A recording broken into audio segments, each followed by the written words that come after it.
Hey everybody, it's Adam again and welcome back to my garage. Thanks for following along for Project All-Wheel Drive E36 XTI. If you remember the last time we pulled the M54 B25 out of the E46 325xi parts car, and today it's the E36's turn to go under the knife. We're going to pull that M42 out of there and start going to town on the front suspension and planning all that out. We did take a couple of baseline measurements before we start breaking into the E36. If you've been following on Instagram, I basically logged what the corner weights were in addition to my own weights. So if you're curious whether or not I actually weigh in above 1/8 of a ton like I say in my other videos, you'll find out. Just go check it out on Instagram. And yeah, today we're going to town on the E36. We already fogged the engine because I plan on using that as a backup for the E21 turbo car. And eventually we'll be doing some work on that engine as well to get that up to snuff. Thanks for watching and come along for the ride.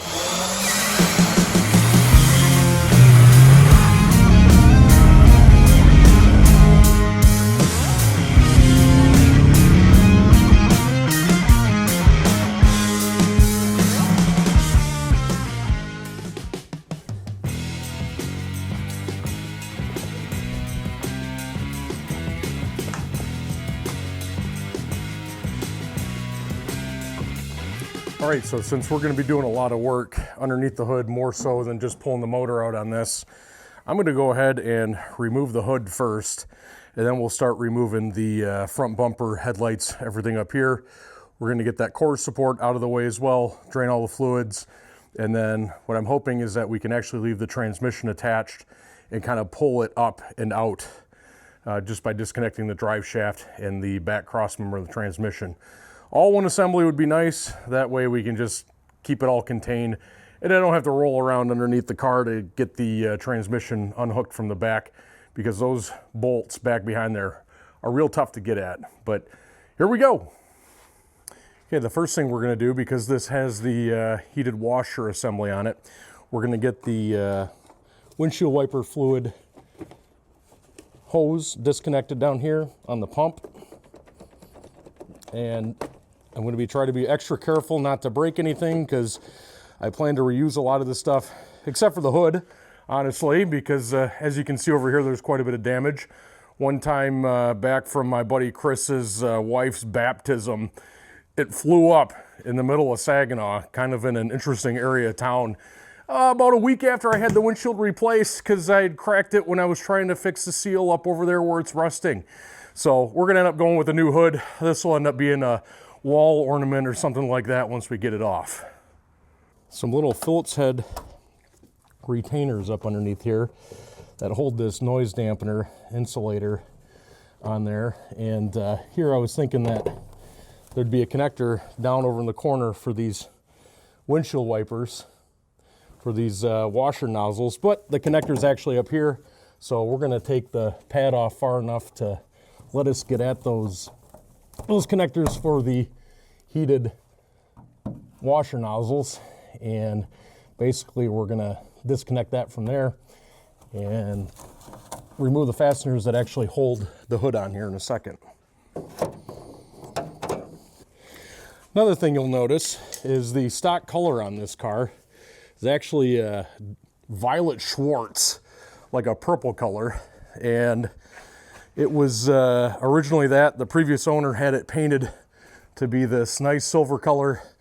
Obviously we've got rust and the paint has since peeled since I've owned it, but I am considering painting this purple again once the car is together and on the road. What color do you think I should paint it? Keep it silver, paint it black, white, purple, aquamarine? Just let me know down in the comments.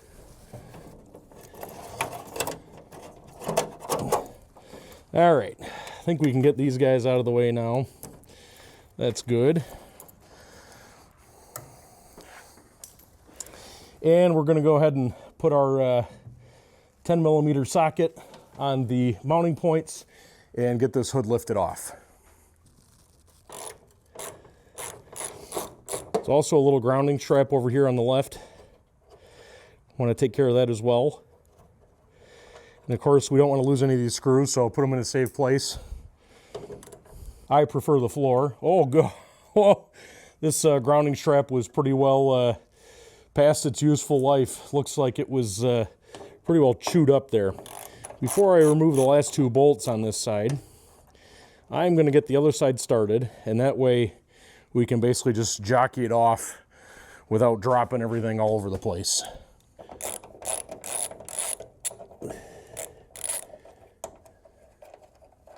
Now that I think about it, the easiest way I could probably do this is just to remove, I don't know which way I should do this.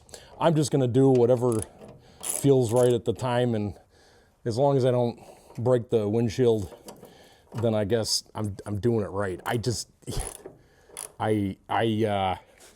think what I'm going to do is just, I don't even know what I'm going to do. Okay. Ooh. We just have the strut supporting it. Oh, you know what, geez. I don't want that to come down. But let's take a look at this side here. Let's tilt this guy forward. Yeah, no, not like that. I don't want to do it that way. But that's the way we're going to do it. Oh, it sounds real. Oh, no. Ouch.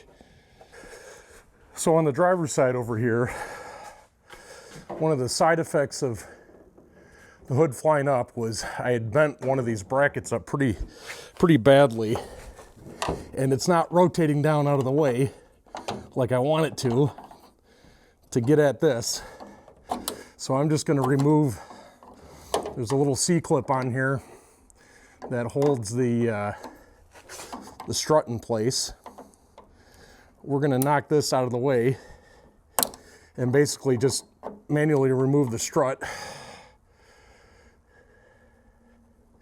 hopefully without killing ourselves. Ouch! There we go. Okay. Got that strut removed there. And hopefully I just, oh, there's something, oh, you know what? I forgot the hose. Get out. Let's get that hose unrouted down here. Okay, now we should be good. Oh, now we should be good to get this thing removed. Yeah, oh boy. I should put this on the scale, see how much this hood weighs. Yep.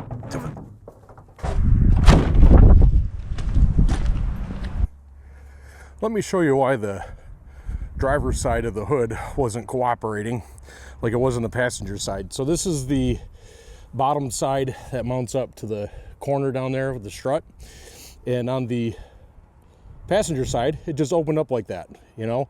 And when it flew up on me while driving down the road the one time, basically I saw this thing was overextended and bent.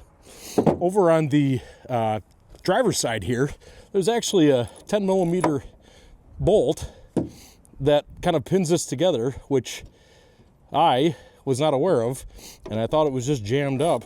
But basically, this 10 millimeter bolt is what prevented me from swinging it out of the way like I did on the passenger side. So keep that in mind when you're pulling your hood off. If you try to do it the same way I did, which is probably not the best way, it's best to get some help when you're trying to do something like this. But, you know, I'm not going to enlist the kids' help on this today. We're just going to town. We need to make some time up on this thing. We got to go. All right, next up, we're going to go ahead and take off this plastic shroud up on top of here. And, you know, as we're taking this apart, there's a number of things I've done to this car, and I'll probably be surprised.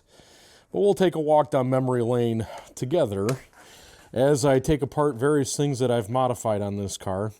And I will probably laugh and cry and think about how great a lot of these ideas were, like this wiring harness on the left here. You probably have never seen something like that on an E36 before. That's because if you remember back maybe a good 2 years ago or so, Uncle Nate and I put a winch mounted up to the tow hook there.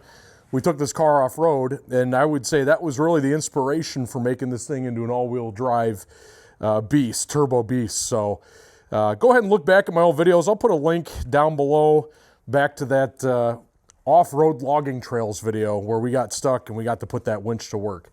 So there we go. We'll get that shroud out of the way.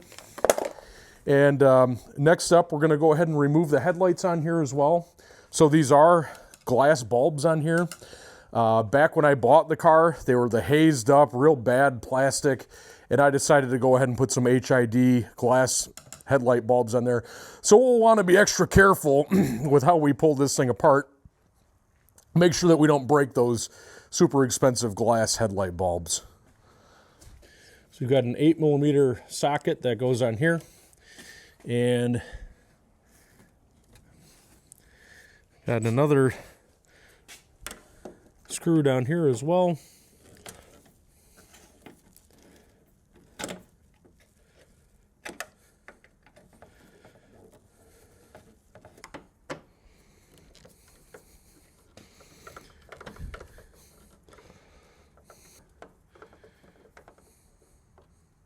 Oh, didn't want to drop that, but we did.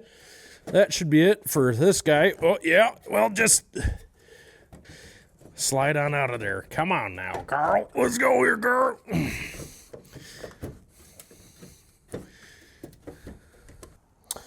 Okay, so on the corner lens over here, there is a little gray clip right down there. You can see it. Just want to pop that and pull it at the same time, and we'll get that corner lens off of there. Ah! There we go.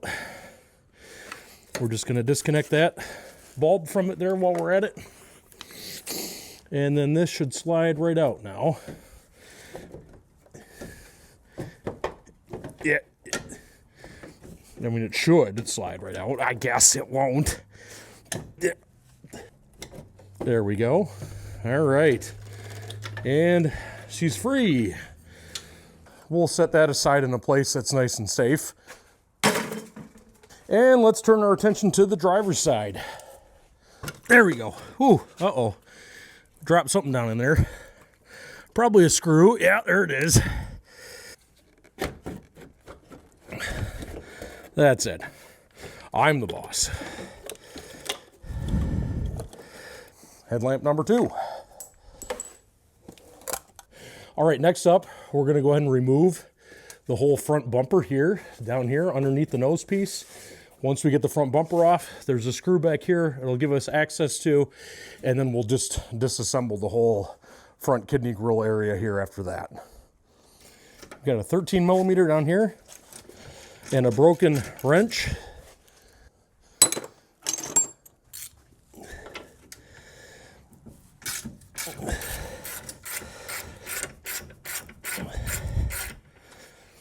Let's make this a little bit quicker here.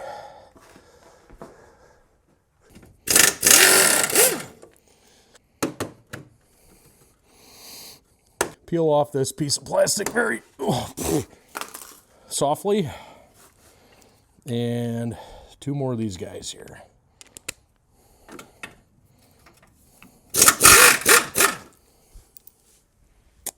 All right. She should slide right off the edge there, that side. There's a slide, like a hook over here. It just doesn't want to get around it here. Why? Well, there's a little screw on the back of here, just like the other car. One side has the screw taken out, one side doesn't. So we'll have to rectify the situation here by turning the wheel to the right.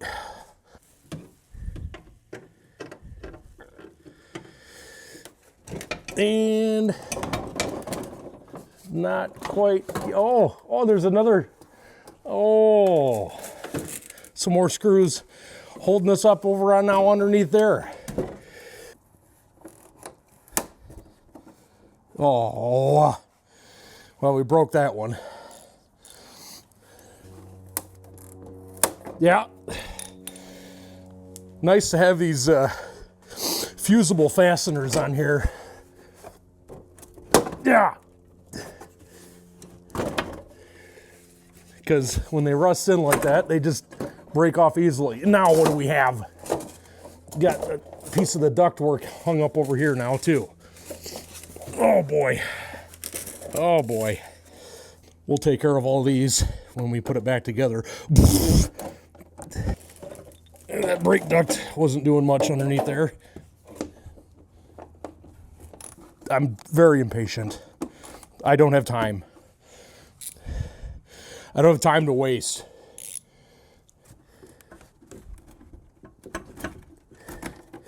There we go. All right.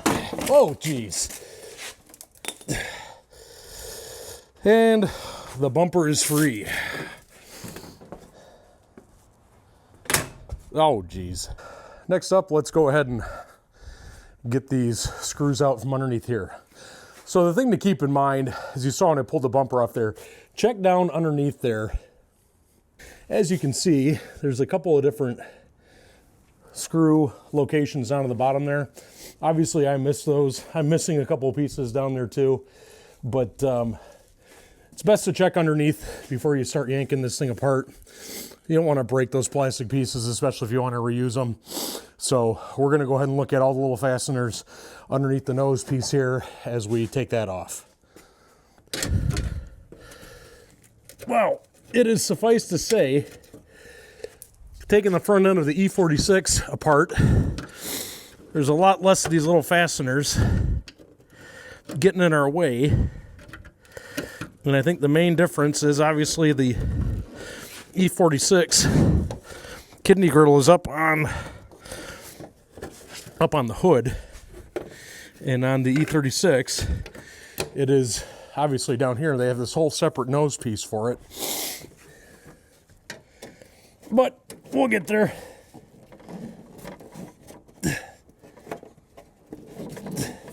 At some point. Yep.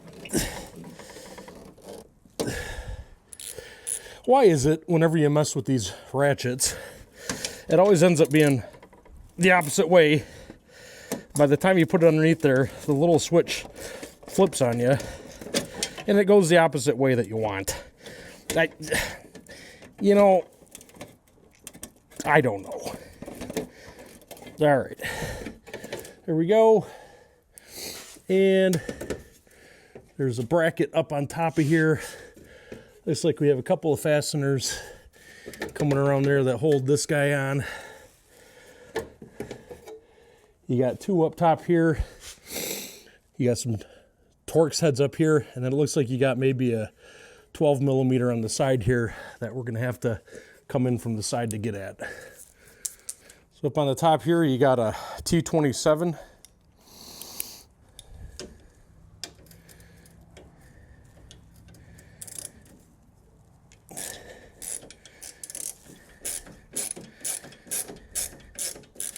And you got looks like a 10 millimeter hex head on the side here.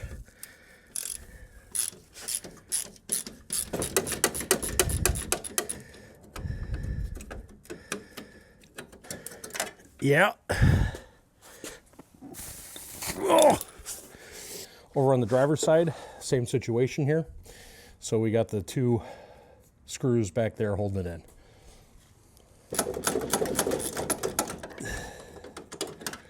All right, let's see what we got now.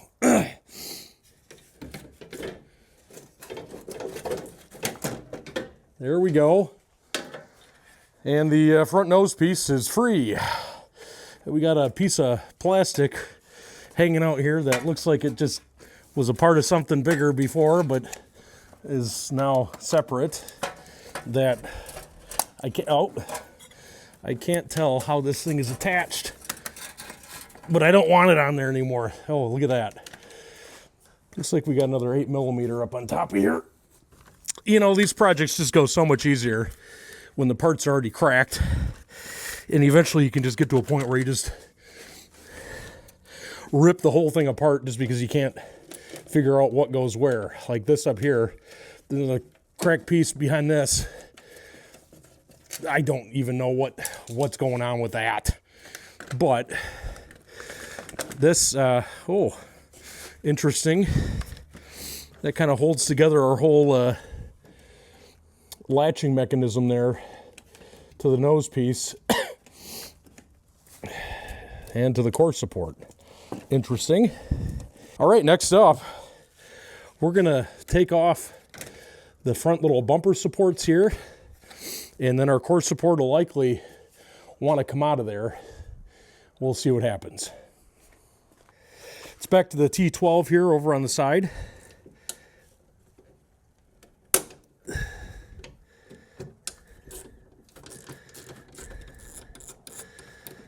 There we go. Those look like a 10mm deep well. Might be tough with that guy in the way, but let's see what we can do to get at those there.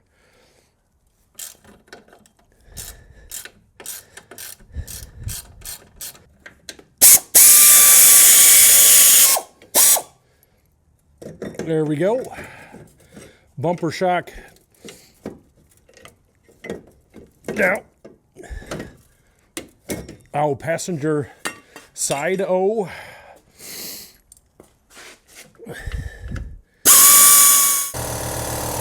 And driver's side.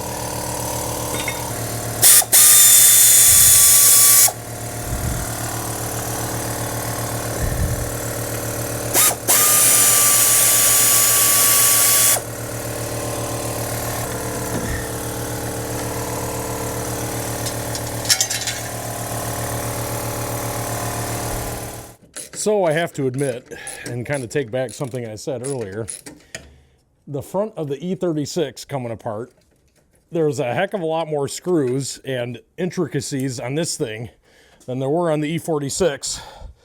So I can see why they would have tried to simplify things, considering, geez, that, you know, I think I literally unscrewed, I don't know, 10 fasteners on that E46, and here we are with a mess of screws and what have you all over the floor to get this apart, and it's not quite as modular as I was hoping it would be.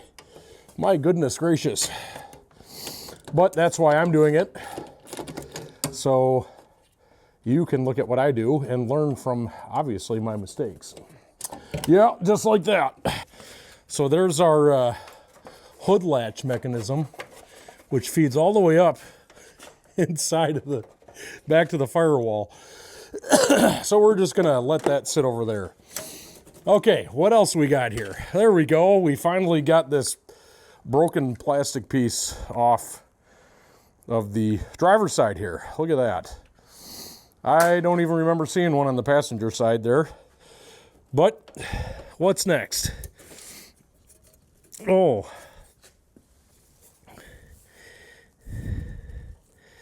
what do we have here? It looks to me like this radiator core support is stuck on here, and it looks like it's actually welded down on the bottom down here. Now that's interesting. I mean, I think that's about the only thing standing in between our way here of getting this off, aside from the radiator clips up on top of here that are being held in right now. So let's take these radiator clips off, and then we'll take a look at what's going on down here.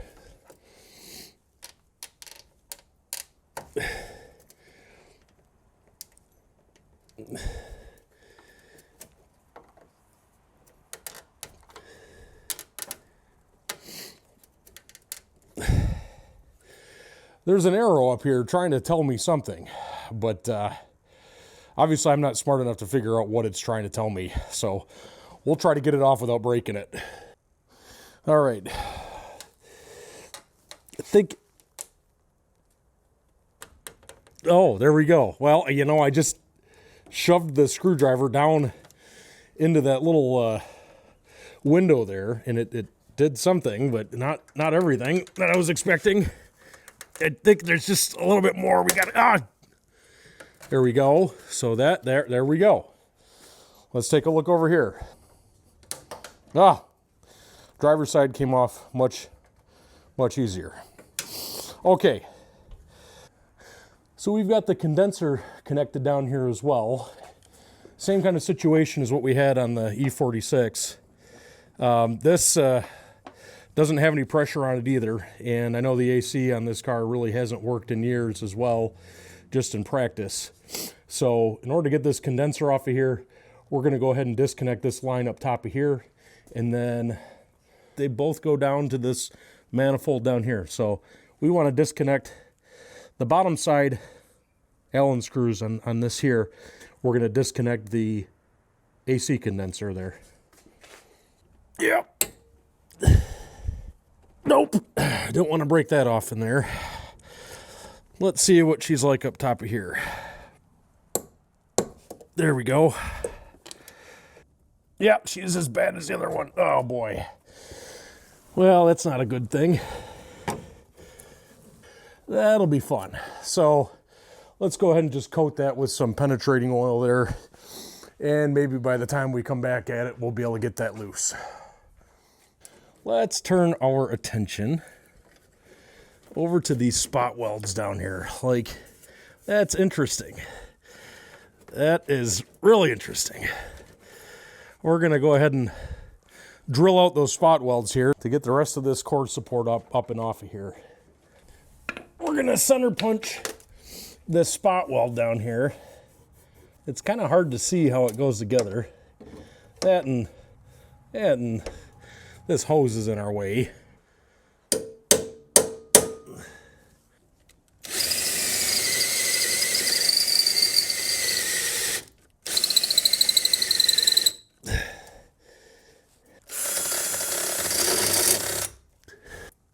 There we go, number one.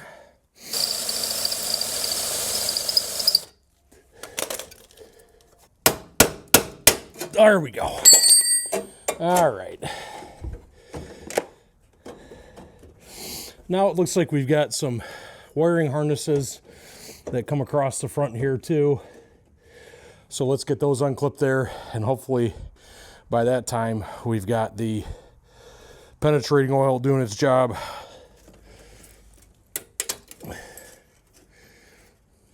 Oh boy. These are some brittle, oh geez, plastic clips on here.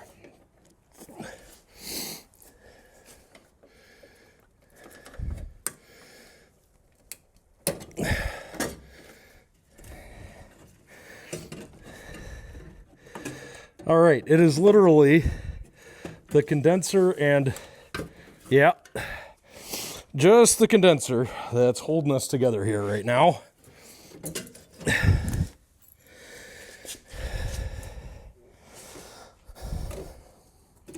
And now that I've removed those, we're probably gonna be in trouble because this whole condenser is gonna wanna move.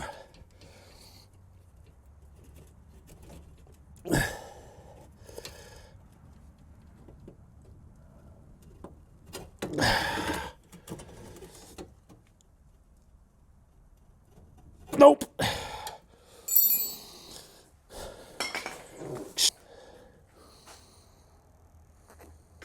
All right, I think what we're gonna do is we're gonna remove this front line here, and that may give us enough access to the rear line.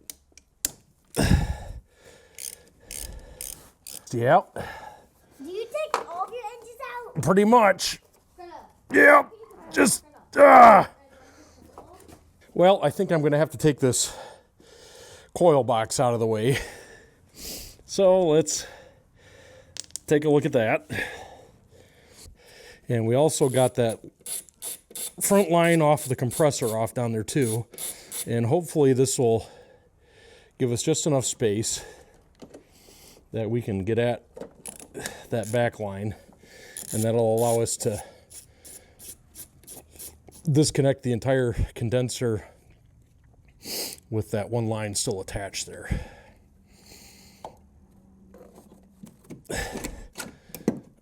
Yeah, it just gotta pull this off this way somehow. That's what I'm talking about right there. You can see it right down in there now, staring us right in the face. And this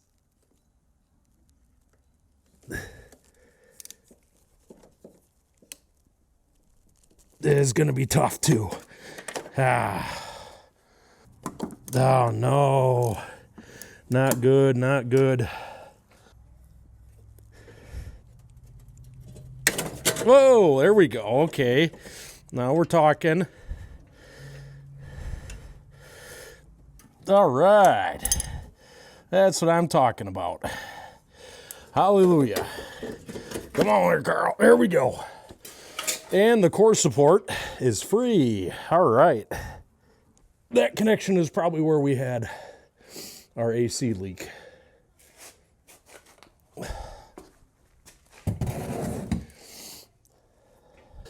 You guys might have remembered last time Jake was over. It looks like, oh, actually looks like a mouse got at that, huh?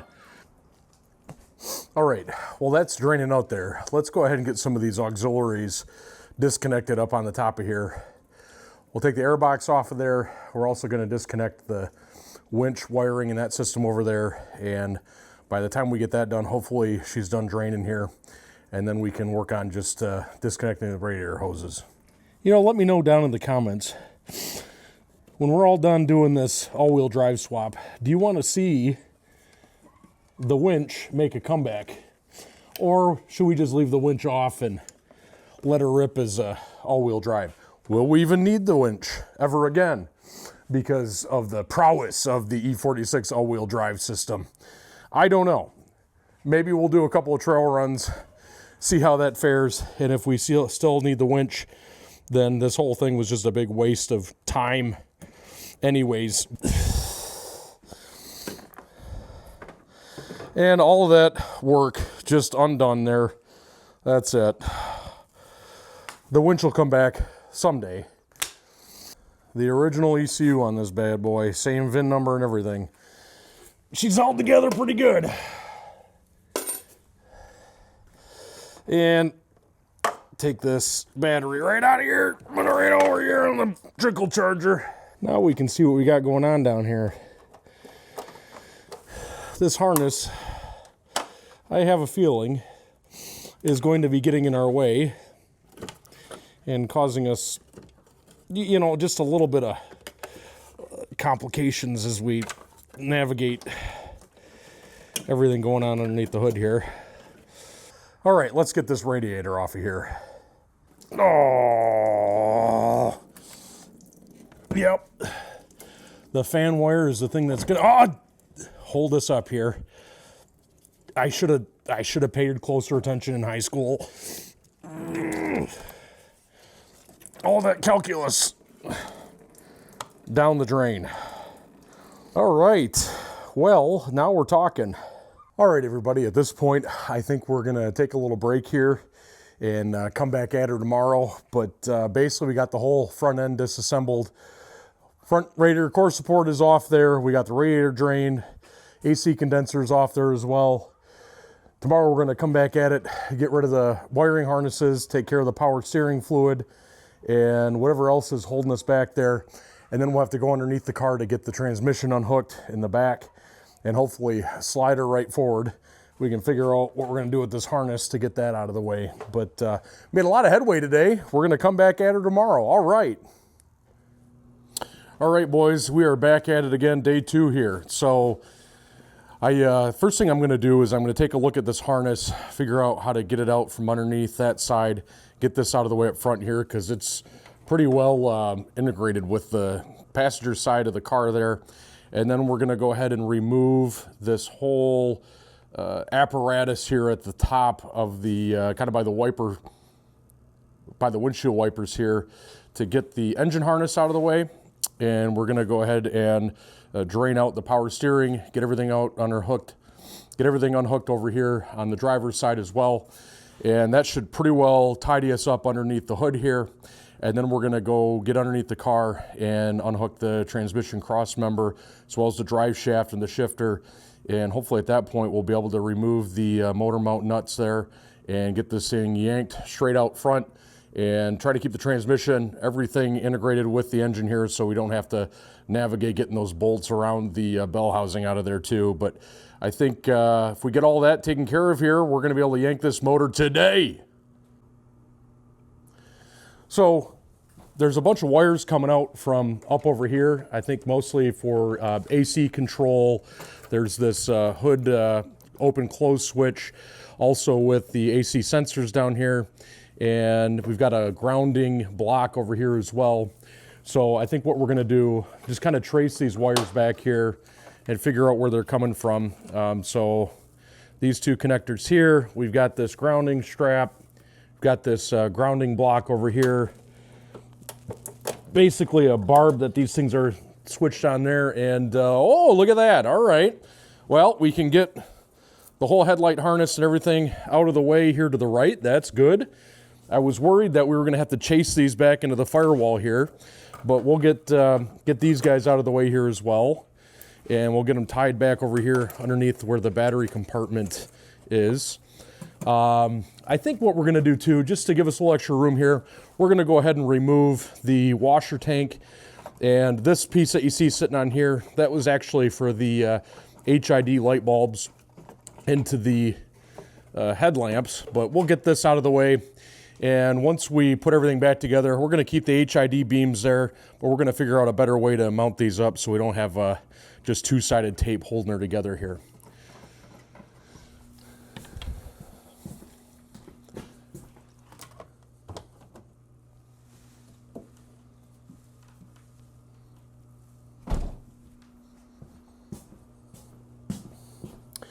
Next up here, we're gonna go ahead and remove what we've got up here with the engine harness, and everything mounts up to this whole, basically this air box that goes down into the driver compartment there.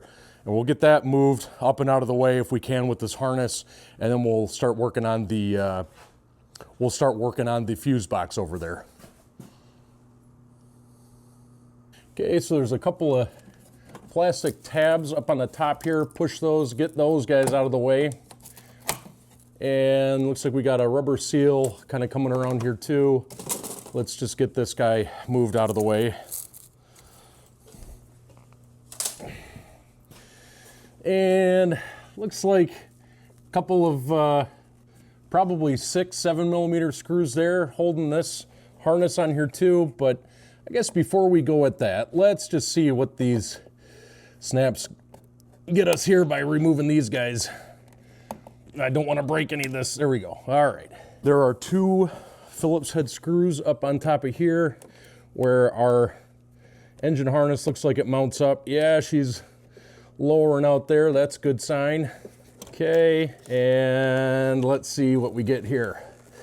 Get this guy, if we can, pulled up and out underneath. I don't know about this. Come on there, Carl. That's probably going to be as far as we get that. All right, the old ball and chain got me these little light up, look at that, these little light up glove things. And you know, it would have been nice if I would have opened these a year and a half ago when I got them, but hey, we opened them up now, and I can actually see down in there pretty easily. And we got a big old harness in the way going right down behind here that we're gonna have to contend with behind one of our vacuum lines there as well. Looks like for our idle control valve. What else have we got going on around here? I just want to get this thing out of the way. So there's a diagnostic connector. Actually, this looks like the C101 connector here. We're gonna pull that guy back if it cooperates with me. There we go. And we'll disconnect this guy as well. Pretty much just unscrew it right off of here.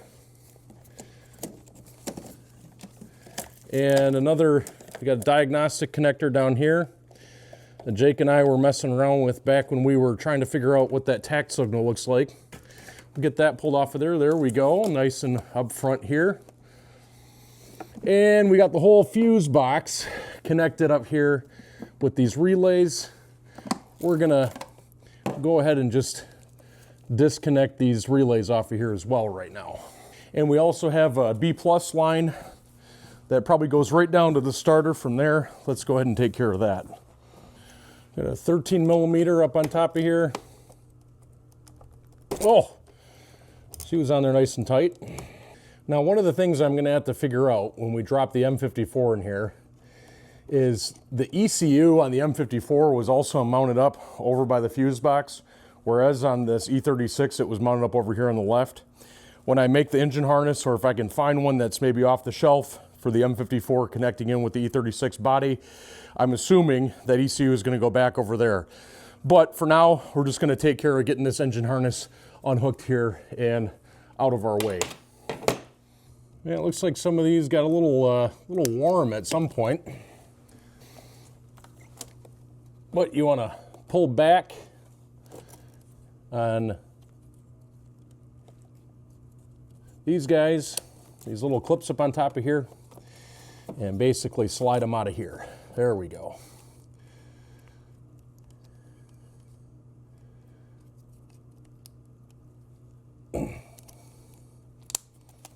Okay, so we got that side of the harness taken care of. I've got a aftermarket cruise control that I put on this thing a while back.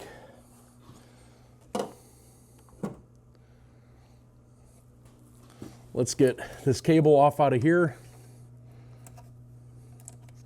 Very technically advanced as far as the methods I use to put this thing together. Basically, some sealant to hold it there, and I put a couple of lines of shrink wrap on here so you can see it kinked and did whatever. But hey, that cruise control worked fine. We're actually planning on retaining that when we put the M54 in there, because we're going to put a mechanical throttle body up on the M50 manifold once we get that mounted up in the car. There's a vacuum line here that goes over to the brake booster. Let's get that guy backed off. There's our starter line going down to the starter there, coming up from the main harness. And then we've got another connector that comes on the back of the harness going up underneath, I think for some of the different sensors, water pressure, oil, water temperature, oil pressure, etc. And if we end up getting this red wire pulled up and out of the way, we'll be able to get this whole thing, I think, moved this way on top of the engine.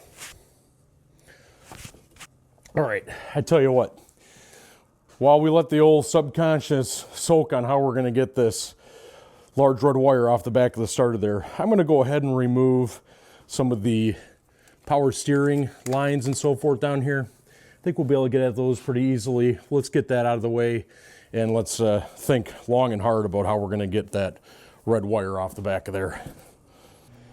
Look at that nice, dirty powered steering fluid coming out of there. All right, yes.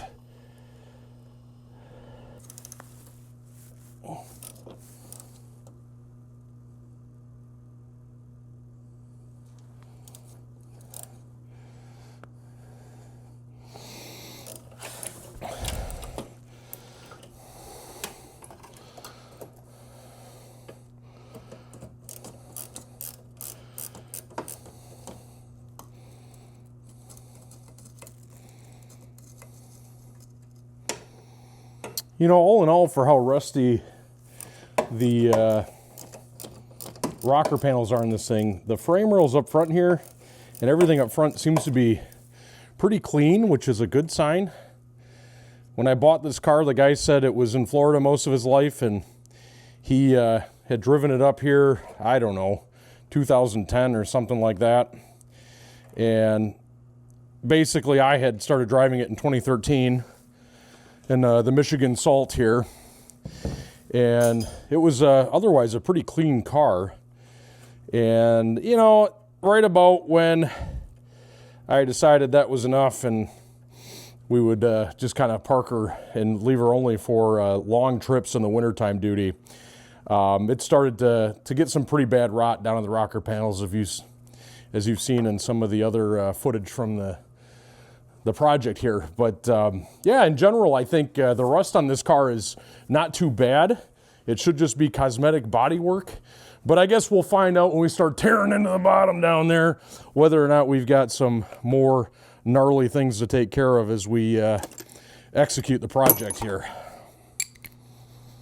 Okay, we've got a 19 millimeter socket On the top side, the power steering line here.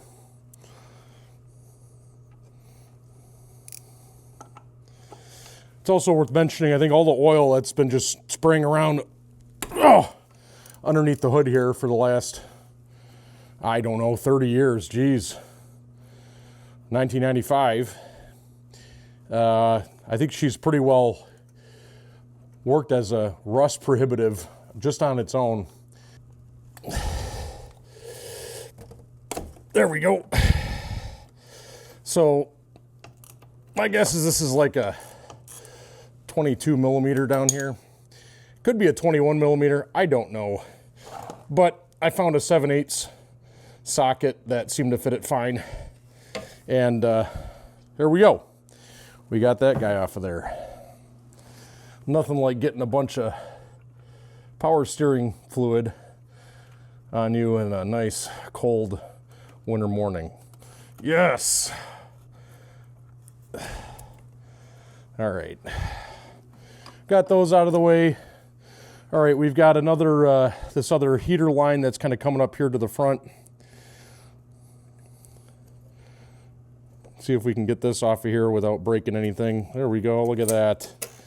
We'll just leave that guy connected. What have we got next? You know, this thing here, this charcoal canister is really making me mad. I'm gonna get this thing out of the way. I don't have time to mess with this being in the way, and we're just gonna take care of that right now.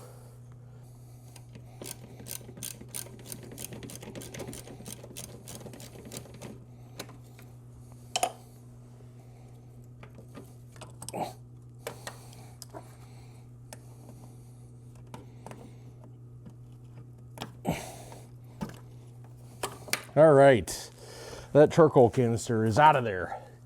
So one thing I neglected to mention, purposely, out of embarrassment actually, if you look down over here, you can see there's no ABS unit up here. So the ABS, I don't remember what happened. It just didn't work, and I was tired of messing around with trying to make it work. So I decided to put a proportioning valve in there. And also because I put M3 front calipers on this, maybe 5, 6, 7, 10 years ago, something like that, I thought that I'd have to adjust the bias. Really, I didn't have to do anything. That thing is pretty well locked into being as much rear bias as I can give on it. So I probably really didn't need it there. But at the end of the day, we're gonna end up keeping a proportioning valve, whether it's this one or not, I don't know. But as we change the brakes and things like that on this car, you know, we may end up having to do a proportioning valve or something like that. But yeah, it's basically just been floating here for the last, I don't know how many years. So we got that charcoal canister out of the way. And what else do we have down here? It's looking pretty clean on this side now. So we got the motor mount down there. And back here, we still got to figure out what we're going to do about this wire going down to the starter. And then over on this side, we've got a grounding strap and the motor mount on this side as well. We'll get those guys juiced up there, and that way we won't have to worry about trying to break them loose. If I could just find where I put my penetrating oil. Yep.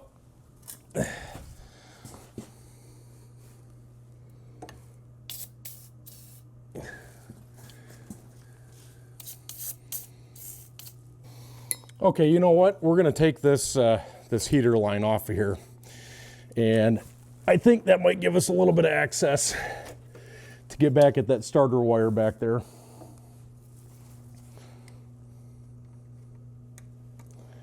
This is back on the very interesting plastic coolant manifold connector thing that a lot of people just end up taking off, because a lot of times that plastic will break. We've been lucky with this one where we haven't had any coolant leaks or anything like that coming out of this area. So I haven't had a need to replace it or take that off, but we're just gonna go ahead and remove this anyways and see if that opens up a little more real estate for us here. There we go. All right, guys, I'm at the point, I'm just gonna take this whole air box right off of here. Let's do it.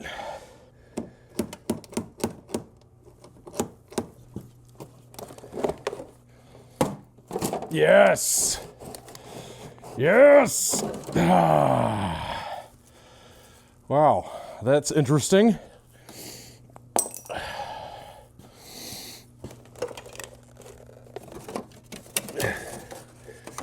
Real, whoa, we got some gnarly stuff in here. Wow. Let's take a closer look. Looks like the air filter on this thing. These air filters are a case study for why you should probably change your air filters out sometimes. Oh, that is real nice. Look at that. I guess we'll have to see if we can find us some replacement air filters there underneath the hood here. Now, let's not get too carried away. We got a job to do, but look at that. There's a little bit of leaves and debris down in there, and who knows what else. Okay, there's this PCV line up on the top. Oh, geez, no wonder why this thing was idling bad. Oh, that makes a lot of sense. Here we were doing this whole engine swap because of the idle on this. Oh, that is in bad shape there. So that would explain why we had a little idle issue. That actually makes me feel a lot happier to see that this was pretty bad, because I was trying to figure out why she really didn't idle all that nicely. But anyways, we found our root cause there. Wow. And we got a nice big crack on the side of this thing too. You know, but the added benefit of doing all this work is we get a turbo M54 all-wheel drive under the hood now.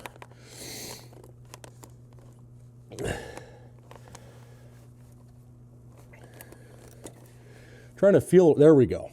So we can get access now to the lift point on the back of here.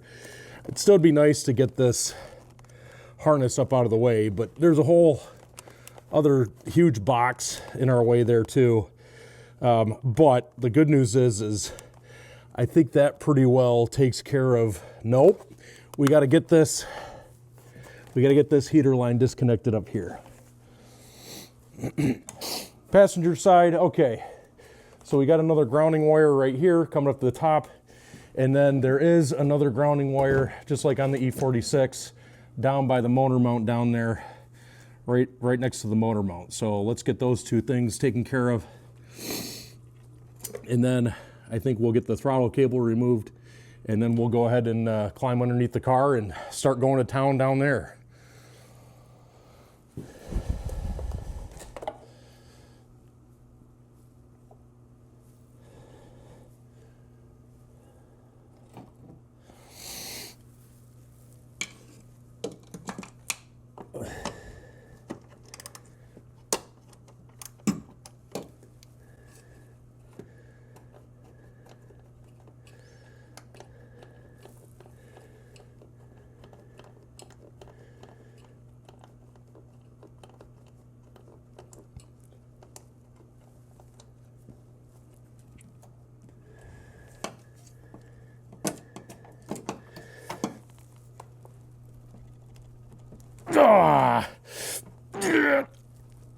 There we go.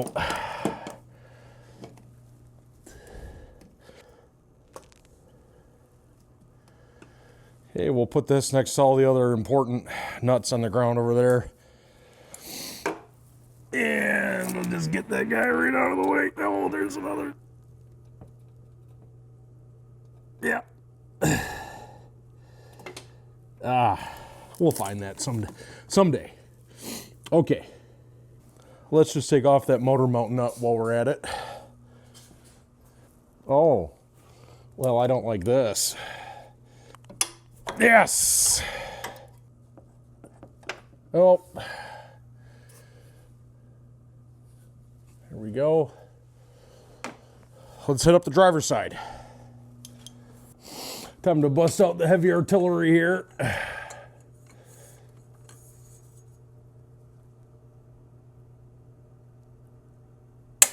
Oh, I don't know if I liked how that sounded.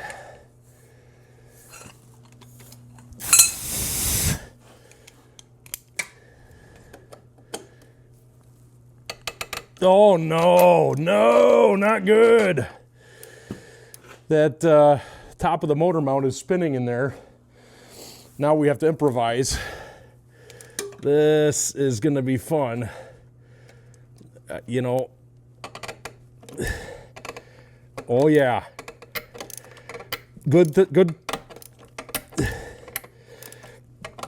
Lucky for us, there's a little hole right on the side that's spinning over there that I could shove that flathead screwdriver into and manage to get this backed out, hopefully, fingers crossed, the rest of the way. But dang, that motor mount is bad.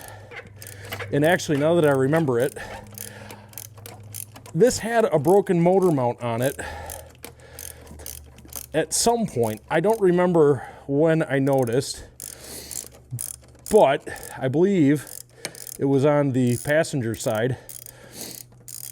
The aluminum mount itself had broken, and I think it was because I had done a whole bunch of clutch drops one time driving home from work and just beat the crap out of this thing, and it managed to break the motor mount. But yes, there we go. Okay, so what else have we got up here? Anything else? Throttle cable. Let's get that taken care of right now before we forget. All right, I'm hoping once we do the mechanical throttle body on the M54, we'll just be able to reuse the same throttle cable here. If not, then it probably just have to scrap the whole project. I don't have time to mess around with throttle cables. Yes. Oh, good thing I looked underneath here. We got one other hose that's attached.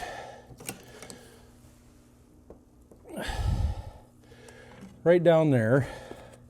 It's amazing how many hoses are attached, coolant hoses and heater hoses in particular, to this engine.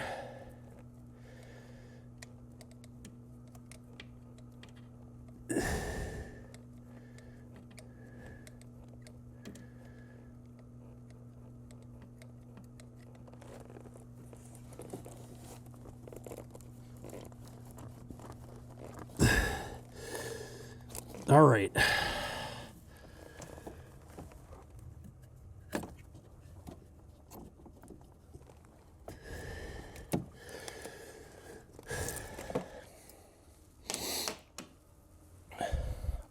I think we are good. No, not good yet. Is there another hose back there? No.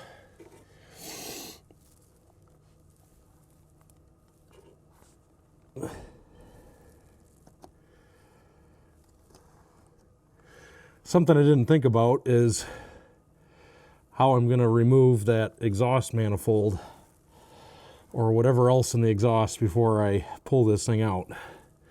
I guess we'll see. I'm going to try to get away with not having to remove the manifold, but maybe I'll have to cut some of the exhaust underneath there to get at it. All right, let's go underneath.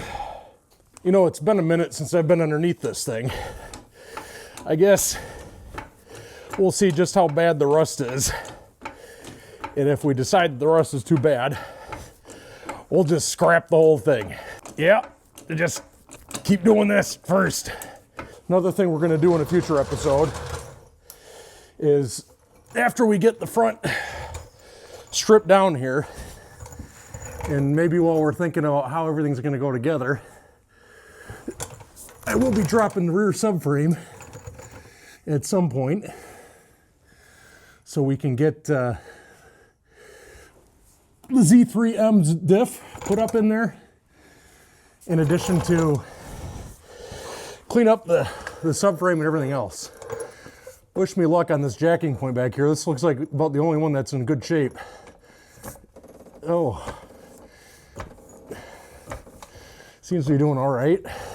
Okay, before we start tearing apart the cross member and everything underneath here, let's take a look at the rust and everything that we have to contend with here. So there we go. You guys have seen that on the outside. From the frame, from the floor pan perspective, I mean, there's a little bit of rust starting along here, and maybe up on the floor there. Looks like a jack missed once before. But I mean, all in all, I have seen way worse. In fact, my E21 is way worse than this. But everything seems to be still in pretty good structural shape. This jack point back here is the one I used to get the old Grille lifted up just now. But I mean, aside from some surface rust, really underneath on this side, doesn't look too bad. This is all going to get cut out anyways here. That's pretty bad there. Oh yeah, that's going to be nice and juicy for us when we. Oh, I take back what I said about the. Oh geez, yeah, she's pretty crunchy here too. So we might have to do some floor pan repair. But hey, I don't know. Maybe I should just quit right now. I don't think so. We're gonna take care of business here. Let's get at the easy stuff here first. Oh, it's all real easy.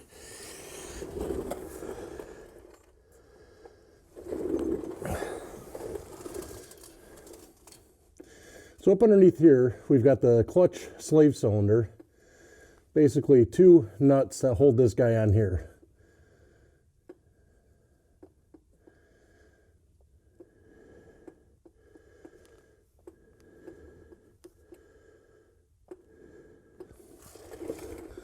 One on the bottom and one on the top. Now I had replaced this a couple years ago. The clutch slave just went out on me one time and the clutch would no longer actuate. So I'm hoping that these nuts aren't on here too bad. There we go.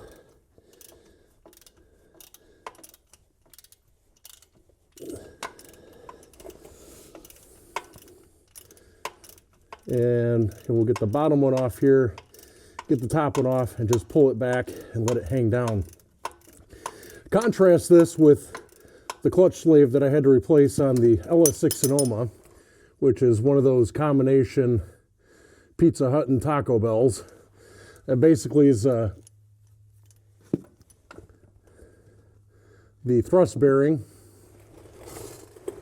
The thrust bearing in addition to the slave cylinder all in one, which maybe for manufacturing helps out, but when it comes to working on the car, you got to pull the whole transmission out to replace that slave cylinder.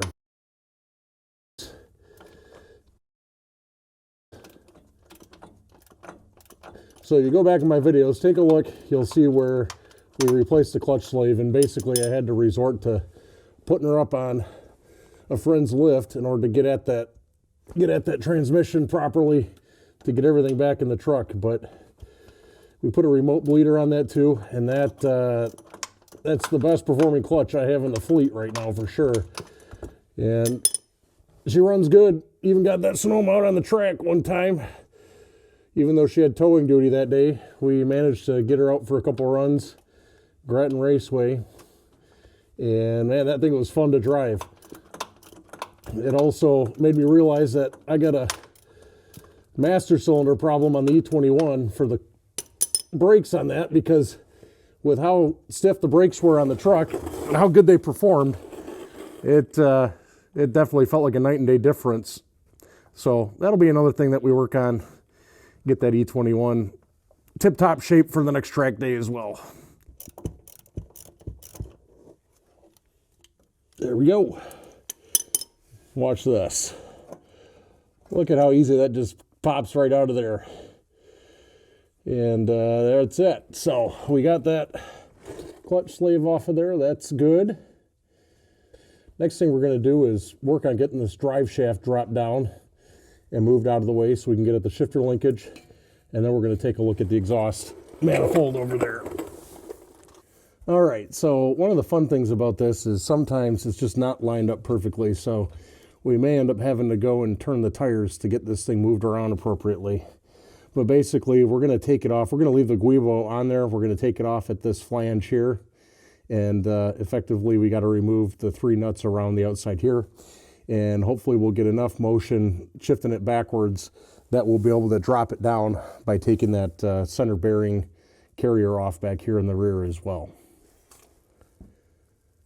Lucky for us, this is a 18 millimeter bolt on the end of there that I just happen to have laying next to the E36. Unlike all my other tools that I put away. Yep. So we got 18 millimeter bolts up behind here and nuts. And they are real fun to get at, but once you get them loose, you can obviously take them off.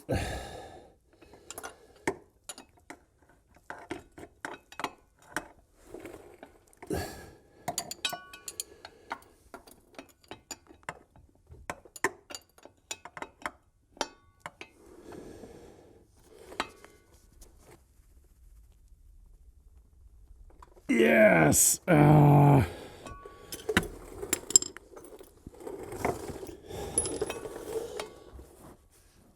Oh boy, we were right on the edge of rounding off this nut and having to resort to just basically chopping the car up and parting it out. That I was about ready to just call it quits on this whole project at this point. You know, it just, you roll around underneath the car all day, just one beer deep into it. I'm not even on my second beer yet, and it's been enough to give me, there we go. All right, next thing we're going to do is go ahead and drop this center support bearing here. There, that's it. That's it. All right.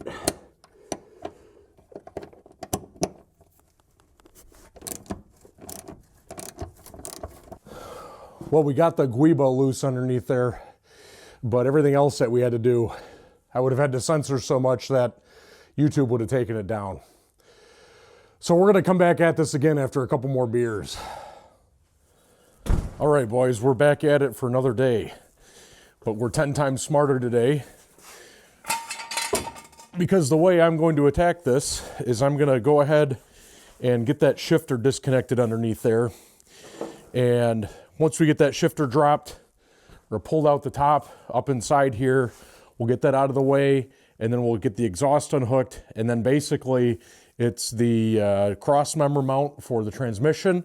We'll get that unhooked as well, and then we should be able to pull the motor right out. Okay, there's a little clip on the side down here. It's basically a square-shaped C-clip, and we want to get that guy taken off, and then we're going to push the selector rod out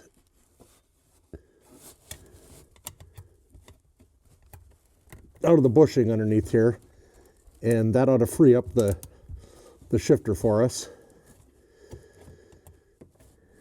Then we'll go up top and pull the rod right out of there. There we go. I was hoping not to destroy the clip, but I think I may have. But that's life. And let's get this selector pushed out of here. There's a little yellow washer that fell off the side here as well. There she goes. And let's just keep working her back and forth. Next thing we want to do is we're going to go up top and pull that shifter. We're going to pull the shifter right out of the top of here. And that ought to make room for us to basically pull this whole thing right out of here when we move the transmission out. All right, first thing we're going to do here, Going to remove my E21 shift knob that I put in place just to give me something to shift with when my other one had broken. And this boot is pretty well clapped out here, but we want to get this boot off of here next. There we go. And looking down inside here, there's this foam piece. It's kind of getting in our way here as well. Let's get that up and out of the way. And what else we got going on down here? Got a boot that goes down to the floorboard there as well. That boot, there we go, curls up from underneath the floorboard, and we ought to be getting pretty close here to seeing what we got. Okay, looks like we spared the boot. That's nice. A little bit of wear on there. And there's basically the plastic socket down in there. And if we're lucky, we'll be able to get this ball pulled right out of the top of here. Take our pair of needle nose pliers here and put it down against this white ring on the inside of here, and basically put our pliers down in here and turn it clockwise. Come on there, baby. And it pushes the other clips out of the way that retain it. But you got to keep in mind, you push it clockwise, because if you do it counterclockwise, it's just going to continue to lock her right in. So you get it clockwise enough that it pushes those clips out of the way, and you should be able to pull the shifter up once you get those out of the way. Almost. Not there yet. That's it right there. And that's how you remove the shifter. Okay, so now what we got, basically you got the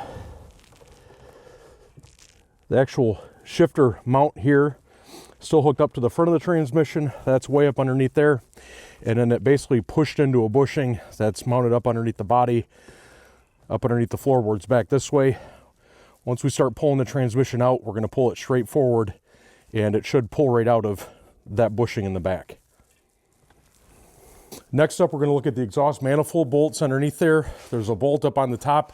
There's a nut that comes up from the bottom. I think there's a total of 4 of them that go around. If there aren't 4, there's only 3. And then I soaked them with PB Blaster. Hopefully it's enough that we'll be able to break them loose. If not, we might have to break out some of the heat inducing tools here to see if we can get that pulled out. Those things are crusty. Wow. I think that's a 13 millimeter on there.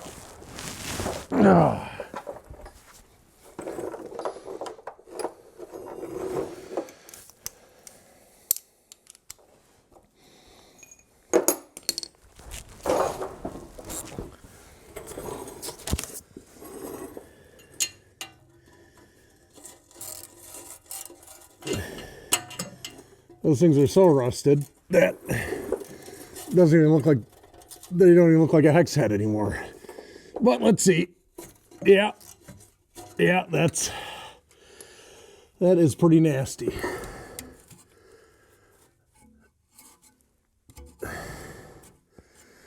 So I think the only way to accomplish what we are looking to accomplish here is we're going to have to figure out how to chisel those things off of there. Holy cow.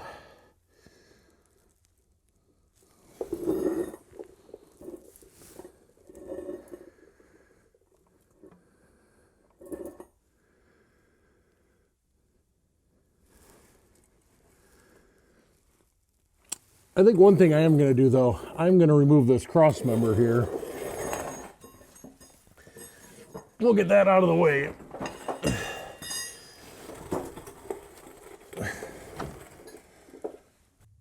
We are going to get this cross member out of the way because it's going to get in our way once we start yanking this motor out.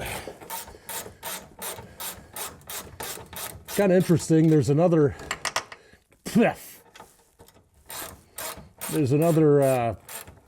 bolt sitting up in there.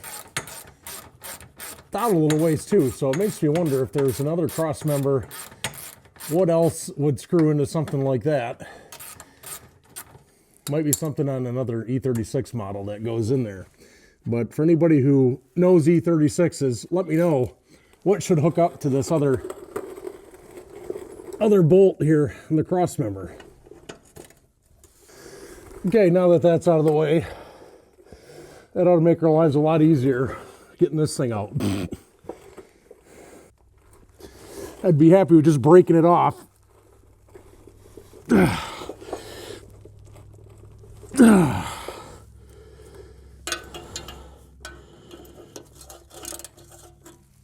That one is completely gone. So we may just be stuck with cutting this off of here to get at what we got to get at to go get. Well, I hate to say it, guys, but we're gonna have to resort to just cutting this thing right off. We're gonna lop it off right here, so at least we can save the header. The cat and everything on this is old anyways, so probably nothing worth saving over here anyway. So we're just gonna go ahead and slice her right off.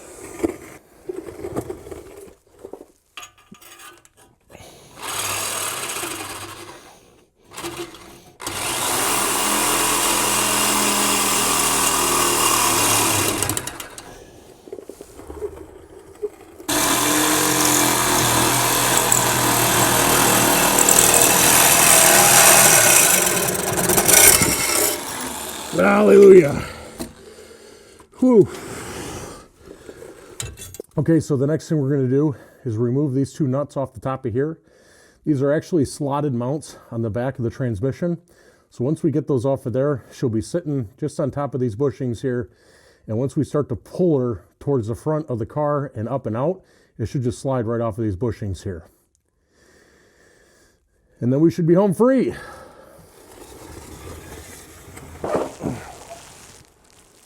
Well, the good news is that's a 13 millimeter. The bad news is I gotta get off the ground again to get it out. All right. Well, does anyone want to wager on how easy it's going to be now to pull this up and out of the front? All right, let's get that engine hoist moved around to the front of the car here.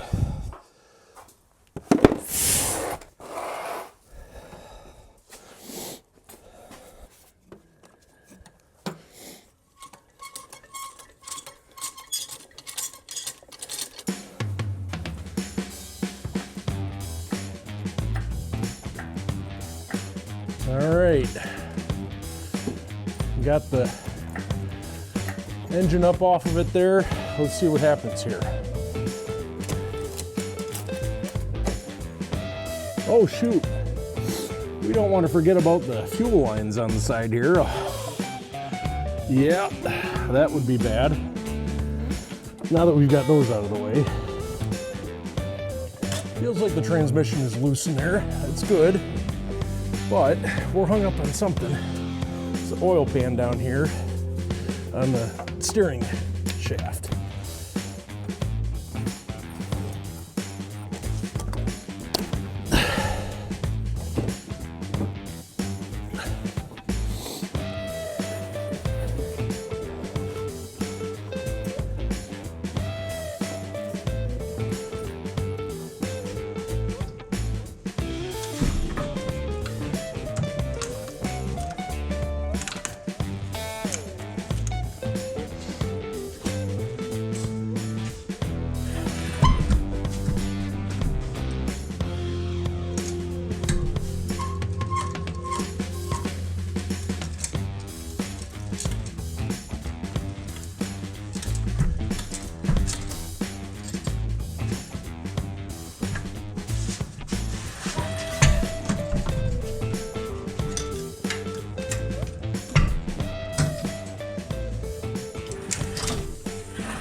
Hallelujah.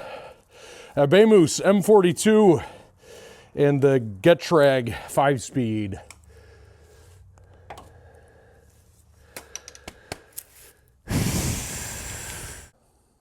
So interestingly enough, as we were pulling this out, the passenger side motor mount just decided to de-install itself. So that thing was running around without a nut on the bottom of it forever.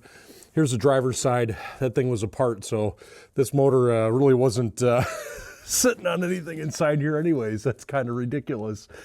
But hey, we've got it out, and we are just going to continue forging ahead here. I think we're going to call that a wrap on this video.